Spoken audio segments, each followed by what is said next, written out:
Many of you know about the microbiome of your own gut, but have you considered that it might be mirroring the health of the Earth's microbiome? And both are affecting our ability to evolve consciously?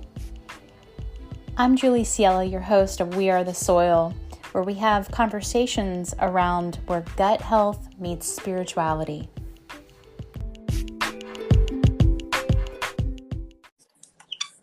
Hello, Dr. Jaffe. Hi, Julie. How are you doing? I'm well. How are you today? I'm well. Can you hear me okay? Do I need headphones? How does it feel? No, it sounds great, and we're already recording, All right. so Sounds good. we're going to jump right in. Do it. I'm so excited to talk to you today. So excited I to be here. obviously loved the interview that we did for your podcast, Yes. but I thought we would switch gears a little bit today and talk a little bit about what keeps you grounded as a father, as a husband. I know that you're a businessman, you're a PhD, you juggle lots of things, and you have overcome so much in your life. And I know that the viewers that are listening will be very interested to hear not just your pitch on your hero program. We know that it's awesome, but also, just on a personal note, like what your day to day looks like. You share a lot on social media. I love what you do share and, the work that you and Sophie do. But I just want to talk a little bit about, from more of a gut Yeah. instinctual Sure. like basics, things that people could really use and understand how you were able to go from being a meth addict, correct? Yeah. To being this incredible coach. And obviously none of us are perfect. I'm sure, if you're anything like me, you still have your daily struggles that, we do the best that we can, but Right. Yeah. I'm just interested in talking about, are you aware of any of the old subconscious Mm. patterning that maybe kept you in that circle of shame? Always aware. Always Yeah. aware. And in how much of it still, like, how much do you still hear that voice? And if you do, what are some of your practices that help you to stay grounded? Wow. Okay. I love it. We get to dig right in. Yeah, let's not waste So time. yeah. So a couple of things. First of all, yes, I'm fully aware of those voices. I wish I could tell you that they have disappeared from my life. They haven't. Me too. I specifically now just have so many practices in place to keep them at bay literally from the moment I wake up. And Mhm. if I'm perfectly honest, I'll take everybody through what I do and the system I developed them through and everything else. But it's an ongoing work in progress. So I'm constantly figuring out new ways and better ways and more efficient ways to do some of these things. So I feel you. you mentioned that I was addicted to meth, and I was. I used to live a life where I was constantly enveloped by self-doubt and negative thinking. My perspective on the world was that misery was the standard, and everybody that pretended that it wasn't was lying. I really didn't see much happiness exist anywhere, and it's therefore Was not. that from your childhood? I mean, do you mind like diving in a little bit as to where you might have developed that core belief? Let's talk a little bit about your background Yeah, I mean, and no, how it might have informed it, or. I was anxious from a very young age. I don't Mm, really know why, to be perfectly honest. okay. Everybody on the outside told me life was really good and looked like I was doing really, really well, but inside I was Hmm. always very anxious and felt like I didn't fit in. Okay. Um, Parents stayed married. A lot of fighting when I was younger, but they stayed married. I lived in the same apartment my whole, like a lot of the traditional trauma stuff just didn't happen to me. I had Hmm. this proclivity to feeling like I didn't quite fit in, and that lasted a very, very long time. And I would have anxiety. I didn't know it at the time, but I would come home with stomach aches, Mm. and everybody was trying to figure out where they came from, but they were just stress induced. They were just anxiety and stress induced as early as The 8 and 9 years old. the Uh, belief of separation, I mean, from an early age. yeah, I mean, my mom worked full time. My dad worked full time. I was a latchkey kid, definitely on my Hmm. own a lot. Yeah. And long story short, it's just that was my identified way of being at a very, very early age. Now, of Mm. course, there are reasons. I just don't know what they are. I wasn't I wasn't conscious enough, or I don't have memories that can really drive a true understanding of it. But that was my reality, and I kept working that reality until I kept running and running from my feelings, first into alcohol, and that made Mm. me better able to function around other people. Then weed came in, then coke and other drugs, and eventually meth.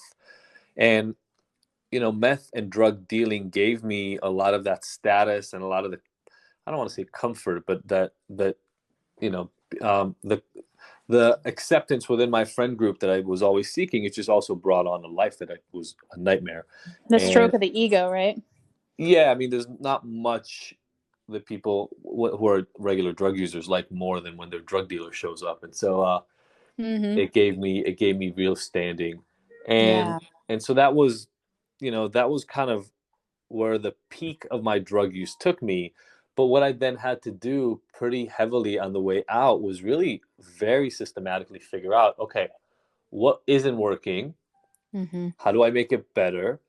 And what I learned actually along the way also is, how do I accept it as a part of myself? Mm. So it ignited, and this isn't a pitch for the program. It's just, this is what I do. And so Go for it. it's just what I do in my life. I'm That's how just I teasing developed the you. Yeah. program. And the three principles we work by is honest exploration, radical acceptance, and individualized transformation. And the idea is, Mm-hmm. if you're having a problem, stop trying to solve it. First, figure out what it is. So Mm. don't run around trying to fix all your problems. They are, especially mental health and kind of internal struggles, they are signals your brain and your body are sending you that something is off. Mm-hmm. Be quiet and listen. You will learn a lot about yourself. Then next up is acceptance of those things. Don't run away from your shadows. Um, they are part of you. You cannot run away from them. Learn to accept them before you can transform them. So, Yeah. um, so in my own life, for instance, I was sober for about 3 years and enjoyed the sobriety, and I went back to school, and that was all well and good.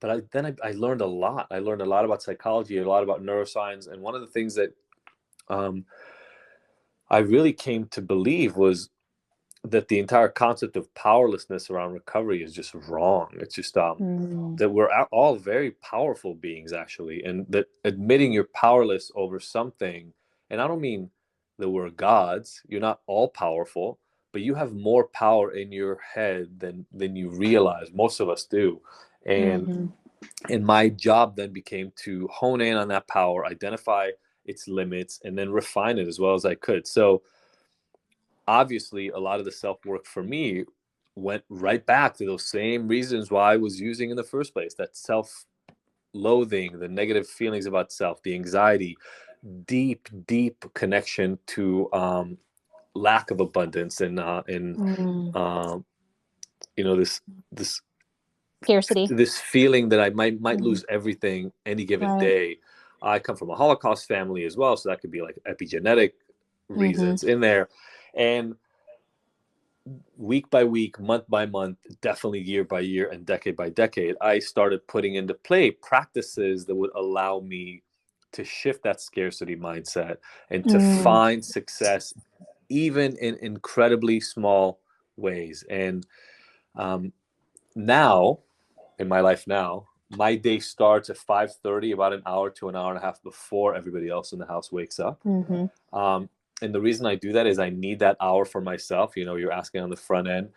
Those Yeah. voices of, oh, come on, don't do this. This isn't right for you. You're trying too hard. You're working too much. You're blah blah. Fill in your whatever your version Exactly. of this is. They're there the moment I open my eyes. It's just that right after I open my eyes, I have the next set of practices, and those are my 5-minute journal, filling myself with water that I've been dehydrated from all night. Then I prepare for my work day. Then I move. I exercise for almost a full hour every day, and then I make coffee for Sophie and I, and get the kids breakfast and ready for school. And from 5:30, that takes me almost to 7:30. It's almost a full 2 hours of preparation for my day, and Mm. Sounds vital. it is absolutely crucial. And it's so crucial that, unless, like, even on nights sometimes where we stay up till 12:30, 1 o'clock, I'll still wake up at 5:30. If I push it, it's like 6, because I know I need that time Right. for self. And if I just break it down a tiny bit, I use a 5-minute journal in order to kind of connect to gratitude every Mhm. single morning. Yeah, I've seen your journal. It's amazing. Yeah, I use it every day, and I kind of people started telling me that they like, even if they can't do it themselves, they like using my 5-minute journal gratitude as a way to connect to their own. Right. Um, but really, I've spent probably the first 15 to 30 minutes of my day away from my phone. I don't look at emails and texts and all those things until after my almost at least hour of preparation, Hmm. and connecting to what I already have and I'm grateful for, what I want out of my day and what would bring me success and make me feel like the day went well. And then recently I've added to that indicators. I'm always still working on abundance. So working on indicators of abundance in my life that are currently here. What is showing me that I'm already abundant? Mm, Um, and then this is work that I do with a lot of men around identifying feelings and getting more connected to talking about emotions. A lot of the yes. men that I work with have a hard time with. So I have a feelings wheel on my background on my phone and my laptop, and every day I've spent time looking at it, feeling deeply and being mindful and saying, what are 3 or 5 feelings that really connect to the way I am right now, Mm. so that I can become more well versed in my own emotional vocabulary. And it sounds like you're probably looking at those thoughts and distinguishing, is this a self-sabotaging thought from like old programming, Mm, or is this like a viable feeling, right? I mean, are you yeah, distinguishing like, what's old patterning and what is true? I uh, I am, and not Hmm. only am I distinguishing, but also one of the things that I've learned and am pretty good at by now was not true a decade ago, but I've gotten very good at by now is I don't really allow for plainly negative feelings in part of Yeah. the equation, if that makes sense. You just don't tolerate them. Well, I always understand that they're not standalone. They come from something. They have a meaning behind them, and so I dive in again, right, on this exploration. Why is that Hmm. happening for me right now? And it Yeah. may be, here's the thing that a lot of us don't give credence to often enough. We give so much weight to the feeling itself that we don't wonder where it came from. And so Hmm. I could have had an awkward night with my wife the night before. Hmm. And now I'm sitting at my desk prepping for the day and just feeling off. I'm feeling confused or disillusioned. I'm feeling frustrated or annoyed.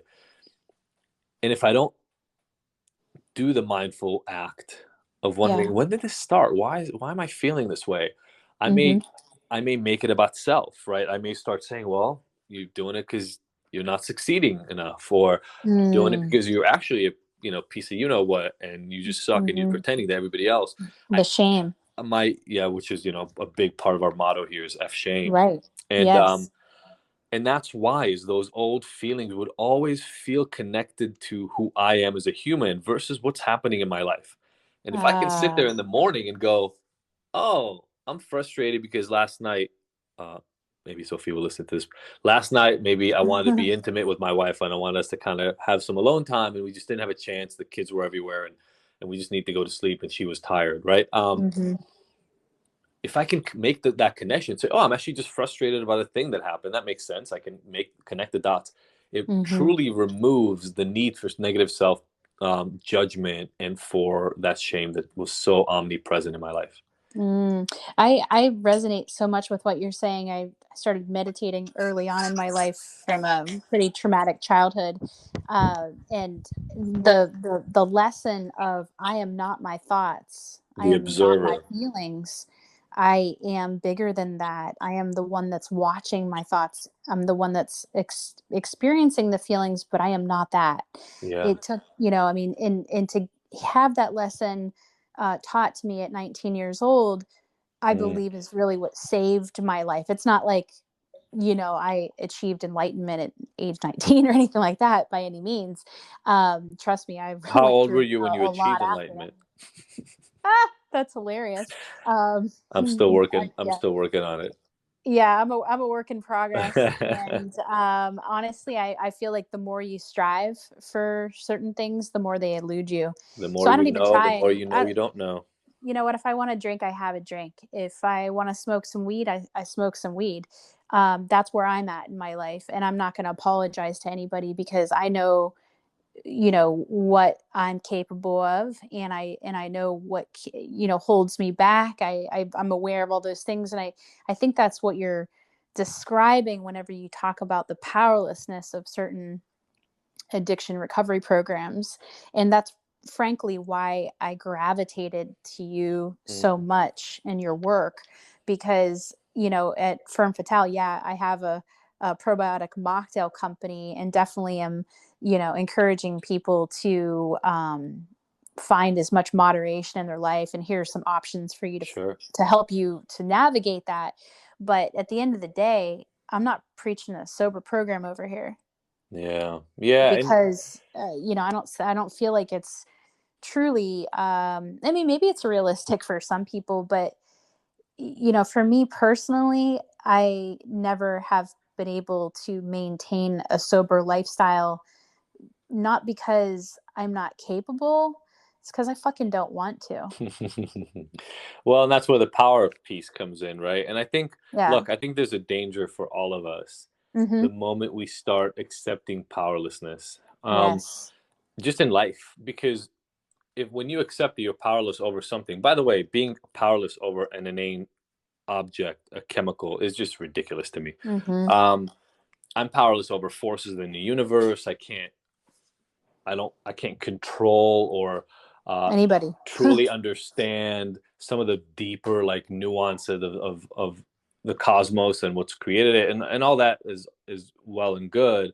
I'm also, I guess, in some ways powerless over gravity, but that doesn't mean I can't fly, right? So it's like Right. there, it's just the notion of powerlessness to me is the absolute wrong direction to go in. And I'll speak for just both my own experience and the experience of hundreds and hundreds of people I've worked with by now.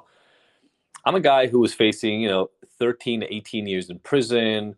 Everybody in my life 20, 25 years ago would have told you I'm going nowhere and I'm going Mm. to end up dead or in prison for the rest of my life. And that's just not the way things turned out. Now, did I fully control every aspect of what happened after? No, I did not. But did my stern belief in self and my ability to change the direction of my life have something to do with me getting here? 100%. And Absolutely. and to this day, when I wake up in the morning, literally this morning, it was 5:30 in the morning when I woke up, and I was just tired. And the first thought in my head was, "Man, I'm getting too old for this. I just can't wake up this early." Da da da da da. And then, as if, as if by design, because it is, um, I went and I got my clothes on for the workout, and I walked and I turned the light on in the bathroom because it helps me kind of like wake up a little bit as Sophie's still Mm-hmm. sleeping. And I started brushing my teeth, and I just did the things I do every day. And within 5 minutes, I just wasn't that tired. By the time I got downstairs, I was ready to do my 5 minute journal. And Mm-hmm. it's all good, right? It's so there's a judgment. What you talked about in mindfulness is known as the observer effect, right? Mm-hmm. And if I can just go into it for a second, there's something unique, as far as we know, about our experience here on Earth, and that is we think about our thoughts. Mm-hmm. And if you stop and just ponder that for a second, you will realize, therefore, well, like I'm holding a pen in my hand right now, and I'm holding it, and I'm looking at it, I can turn it, I can look at it from different directions. And because the pen is in me in some ways, right? The light reflecting off of it is in my eye and then in my brain, it's being processed. But I'm observing the pen. I'm looking at it. And I'm looking at it from all different angles, and I can consider it and see what it means and use it in ways that I want to. Well, you do the same thing with thoughts. It just you Mm-hmm. normally don't stop to appreciate your thoughts and feelings. Most of us just follow them. Oh, I don't like this person. That must mean they're not good for me. Oh, Yeah. I'm not. I failed at this math problem. That might mean I'm not good at math. But the fact that you can sit there and go, oh, I I took a math test and the professor reviewed it and they came back and I'm looking at it and I got 5 out of 10 right. So there's half of the stuff that I already know and half of it that I don't. And what does that mean about my ability to understand math? And you can kind of just the fact that you can ponder those thoughts Mm-hmm. means that they are outside of you somehow. Exactly. They're something you're incorporated into your reality right now, but you are not them, as you mentioned. And Mm-hmm. everybody needs to understand the power of that because you don't give it enough power. Here's the thing. if these are the thoughts you're having now and they're creating a life you don't like, change the thoughts. And if Exactly. you change the thoughts, you will change the experience you have in everyday life. But I'll tell Hmm. you, if somebody listening right now is working on recovery, you want a damaging thought. I have a disease that can never be fixed and will always get worse, and I'm powerless over it. That sounds to Hmm. me like a damaging thought around drinking. Um, Yeah. I don't know how you turn that into something empowering unless you're willing to give up your power to somebody else, and that's fine if that's what you're into. But I have learned over and over that if you actually say to yourself, you know what? I've given up my power to alcohol in some ways. I've given up my power to drugs in some ways, but I'm not powerless over them. I can take my power back anytime I'm motivated enough and feel strongly enough about it. Then the question is not, can I do it? Let that question go. Yes, you can do it. The next is, how do I do it? And now you're getting into logistics, you're getting into tools, you're getting into more specific things. That's what kind of meditation do I want? How do I want to express gratitude every day? Who do I want to surround myself with? All Hmm. those things now You're become talking about questions. action. Taking action, exactly. Hmm. Yeah. Today's such a pivotal astrological time around Saturn. And anyway, I don't want to go into a big astrology thing right now, but today, interestingly, is a day where the planets are actually supporting us taking action Mm. coming out of this new moon. And you know, besides your morning ritual, I'm just wondering, are there practices even that you do throughout the day that help you to stay grounded, you know, even as a father? You There know, are there I'm are sure you're an practices. amazing father because you have all these things to share that you've learned, and your kids are absolutely gorgeous, by the way. Thank you. Yeah, so I'm just wondering, like, are there any other um, things that you do throughout the day? Everyone's probably looking for, well, what are the action So steps here, right? sometimes the practices are daily, but one of the things that I found recently that has been a revelation for me is some of the actions are more seasonal. Mm, I'm not, I'll be very frank, I'm not as good outside of what I am used to do. I'm a creature of habit. So I'm not as good outside of the habits that I already have in place at mm-hmm, paying attention to other pain points and noting them. Um, and so they do build up. And what I've noticed, and an experiment I took on last year, right when COVID started, and will continue for the rest of my life probably, is I did a silent retreat for the first time. Um, mm. and that was, I talk for a living. So I either talk or listen, right? I'm a coach. So I'm either talking to somebody or I'm listening to what they have to say all day, every day. And having 4 days, 3 nights, 4 days of almost complete silence around me was immeasurably powerful. It would be hard for me to Mm. explain how powerful it was. So that was one thing. And I will You don't have to continue. tell me. I've done 9, 10 days. Love it. Yeah, you're doing the full on Vipassana. Yeah, I'm Vipassana, not yeah, I've quite. been I'm not involved. quite there yet, but You're ready. I'm You're getting there. ready. I'm getting there. Well, I also have 3 kids, so Exactly. me leaving my house for 10 days is a very big undertaking. But I'm I actually, interested to hear, yeah, like what you came back with. well, the first thing I came back with is a real appreciation for. I had this got this analogy of my life in a an oversimplified way, and it was this, in life it's like, remember those old offices, if you like ever watch Mad Men, or if Yeah. you're in my age group, you Yep. remember the times where, like, you would have a secretary's desk and there would be an inbox and an outbox, literally, right? Like, Yep. not an email system, an actual inbox and outbox. And they would get everybody would drop files and paperwork, whatever, in the inbox, and the secretary's job is to take the stuff from the inbox, put it on the desk, solve it, fix it, address it, and then put it in the outbox. Yes. What I realized in my 4 day meditation, which, by the way, on day one, I thought I was taking on too long of a thing, was trying to excuse why I should only do 3 days and then 2 days, because it was scary. It was So really, really, typical. really, really scary for me. Yeah, I I'm so proud of you. What I realized was my inbox had gotten so filled that even when there was nothing else coming into my inbox, it was going to take me apparently days to unravel everything that was in there. So for the first 2.5 days, I was still dealing with thoughts, feelings, memories, etc., that just needed to be processed.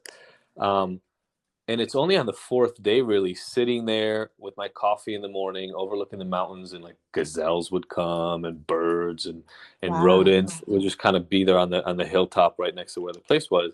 It's only on that day that I felt like, for the first time, there was not enough noise in my brain to block what was around and outside of me. I hadn't had that silence in so long.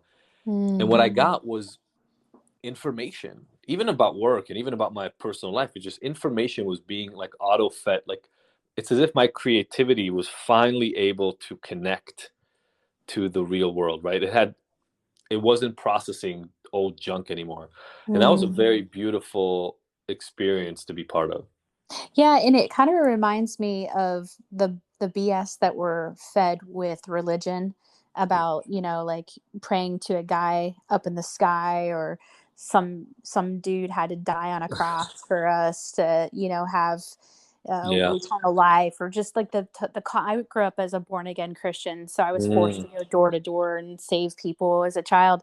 all right. Um, so I called BS on it really early, but what the point I'm trying to make is that, we are fed in society these thoughts and ideas, these core beliefs that limit us from the belief that we have every answer inside of us. We're taught and we're fed through the media every day that you need something outside of Yeah. you in order to fix you because you're damaged, or that you're just not enough, period. And True. it makes me think of this story I used to tell whenever I taught yoga. Taught for a long time, but I would sometimes leave the class by telling the story, on the when God created. So it's just a parable, but when God created the earth on the seventh day, he said, well, the only thing I have left to do is I need to figure out where I'm going to put myself. Mm, And one wise man said, "Oh, I've got a place. You should go to the top of the Himalayas in the mountains." And the other wise man's like, "No, no, I know the deepest place underwater." And mm. God said, "Actually, I figured it out. I'm going to put myself in the center of every one of their hearts because they'll never find me there." And it's because, we're driven by Get our so ego. distracted and so Yeah, we're alone. driven Yeah. by our ego. We think that we are our car. We think that we are our job. We think that we are our primary relationship, Yeah. and we get confused and, like you said, distracted and we tend to believe this shit, and then we wonder why we're not happy. Yeah. And Absolutely. unless and until we come back to that, which is the I think the message that you're really trying to highlight here, to the where the true power comes from, is the realization that I am God. God exists inside of me, or Mhm. consciousness, or whatever you want to call it, the force, whatever you want to call it. But that power, you I'm reading experienced this it. book that talks about his infinite intelligence, and I like that. I actually hate the word God. I'm from Israel, and religion was around me my whole Yes. life growing up, and I mean, it sounds like it's the same as for you. I have a real negative taste in my mouth from the word Hmm. God. Yeah, a lot of people do. Um, and this word that is repeatedly used in this book is infinite intelligence, and I like it Mm. because you know what? It doesn't matter where it comes from and who believes in it and who doesn't. It is clear. I used to call it nature and the universe. It is clear that there's a bigger thing operating here than us, right? And Mm. whether it's just I'm putting just in air quotes as if it's literally just the laws of nature and the cosmos. I mean, it is unfathomable what's happening here. Like, Yes. if you stop for a moment, just watch one of like the universe movies or Planet Earth, or like, and just literally give yourself the ability to be in awe of what's Mm. happening around every day. And we're worried about what fucking car we're driving. Exactly, What? exactly. Like, Well, you got a taste of that on your day 4, of like, I am infinite intelligence, and that creativity and that flow and that peace of mind that you were feeling, that hopefully you get, tastes of daily. I hope, that for everybody, but yeah, that really is what we are. And yeah, it's no, it's the absolutely. removal of all the stuff. It's the removal of all these veils and these layers that we've compounded upon ourselves. And I love your work so much around shame, because I mean, I really feel like that is the veil, Well, that it's if just it so can be if it sad. can be Like, pierced, it's so it's sad. like there's Sophie so much does this freedom work on with a the other lot of side. Sophie does this work with a lot of women who, you know, are obsessed about what they put in their body, the food they eat, etc. And by the way, Yeah. it is important to feed your body the good stuff, right? Because it's Hmm. your temple and your. I mean, look at this creation. It's just like it's just insane that this thing exists.